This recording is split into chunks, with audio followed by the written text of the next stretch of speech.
आप देख रहे हैं तेज खबर 24 और वक्त है खबरों का। प्रदेश में कांग्रेस द्वारा आगामी विधानसभा चुनाव को लेकर नियुक्त किए गए प्रभारियों को लेकर कांग्रेस में घमासान मचा हुआ है। एक और नियुक्ति को लेकर बगावत के सुर सुनाई पड़ रहे हैं, तो वहीं प्रभारियों के खिलाफ असंतोष व्यक्त किया जा रहा है।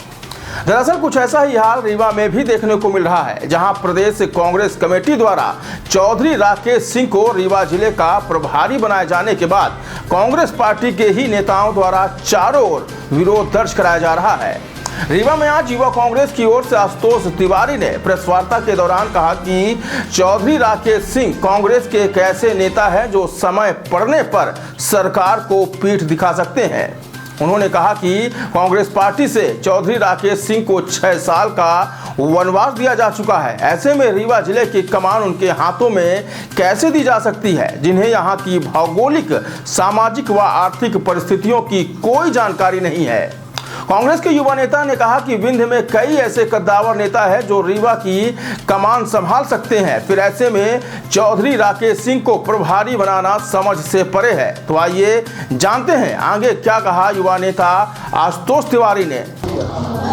देखिए, मैं आप लोगों से चर्चा करना चाह रहा था। हमारे बेसिक मुद्दे रहे हैं बिजली। वर्तमान में बिजली की समस्या जिले भर में बहुत ज़्यादा है, जिसमें अघोषित बिजली काटी जा रही है। उसके साथ साथ मेंटेनेंस का कार्य नहीं किया जा रहा है, जिससे 3-3, 4-4 दिन तक गांव में बिजली नहीं आ रही। तो इसके लिए यूथ कांग्रेस प्रतिबद्ध है। अगर इन चीज़ों में सुधार नहीं हुआ तो आज आपके माध्यम से हम ये चीज़ें रख रहे हैं और इसके लिए हम आंदोलन करेंगे। कांग्रेस के अब तक इस तरीके के बयान पहले नहीं है, इस तरह से इस बात को किया जा रहा है तो संभावित परिवर्तन को लेकर कांग्रेस संगठन में है। देखिए, ये जो बयान सोशल मीडिया या प्रिंट मीडिया के माध्यम से हमको भी जानकारी हुई, मैं ये समझता हूँ ये बड़े नेताओं का आपस का वो है और ये हम जैसे एक सामान्य छोटे कार्यकर्ताओं के लिए इसमें बोलना उचित नहीं होगा और अंतरकलह का विषय नहीं है। अंतरकलह का विषय नहीं है तो अभी तक जितने सदस्य आपकी पार्टी में आते थे तो माना जाता था कि भाई परिवार का सदस्य है, बाहर चला गया, आ गया अपने घर वापसी सब एक राजनीति की भाषा में। राकेश चतुर्वेदी के कांग्रेस में शामिल होने और रीवा का प्रभारी बनाए जाने में ऐसा संकल्प। देखिए, राकेश सिंह चतुर्वेदी का 2013 का इतिहास रहा है। अभी वर्तमान में पिछले कुछ महीनों पहले जब ये 27 सीटों के उपचुनाव हुए, उस दौरान भी इन्होंने पार्टी के साथ गद्दारी करी, तो इनका यह स्वभाव रहा है। और मैं समझता हूं कि रीवा कहीं ना कहीं राजनीति में अब 8 सीट हम हारे हैं, तो इसलिए एक मजबूत नेतृत्व की ज़रूरत है। एक ऐसा प्रभारी आए जो रीवा के संगठन को और अच्छी तरह से मजबूत करे। इसलिए बुंदेलखंड चुनाव में उनको जब टिकट दी जा रही थी तो अजय सिंह राहुल जी ने विरोध किया था। तो ऐसा माना जा रहा है कि राकेश चतुर्वेदी को भिन्न का प्रभाव दे दिया गया संगठनात्मक, तो वो बदला पूरा करेंगे राकेश चतुर्वेदी। देखिए, ये मैं जो समझता हूँ इस संदर्भ में, तो मुख्य कारण ये है कि राकेश सिंह चतुर्वेदी का जो हमने आपको अभी उसमें बताया कि 2003, 2018 और कल तक सिंधिया आईकॉन थे, कांग्रेस के आईकॉन थे, अब भाजपा में चले गए।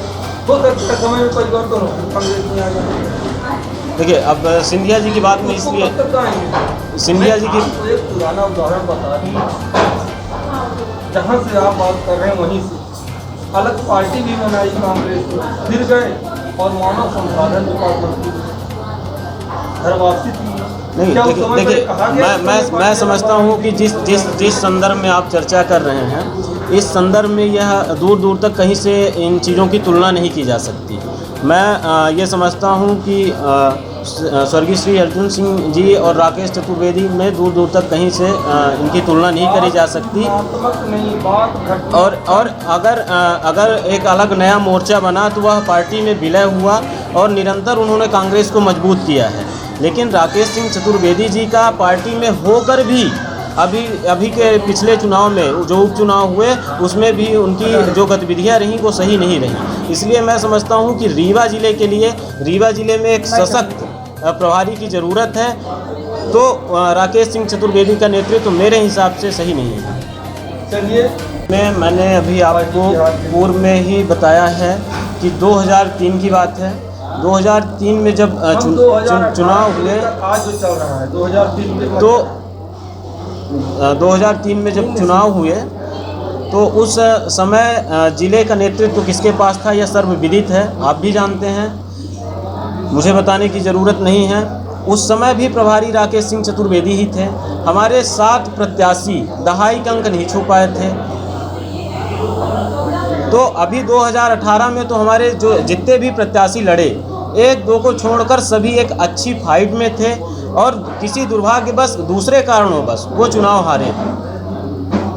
बिंद के कांग्रेस कार्यकर्ताओं का मनोबल डाउन होने की बात कर रहे हैं और 2003 में एमडीओ को लेकर जाते हैं। ऐसा नहीं, जहाँ बिंद की बात है तब भी नेता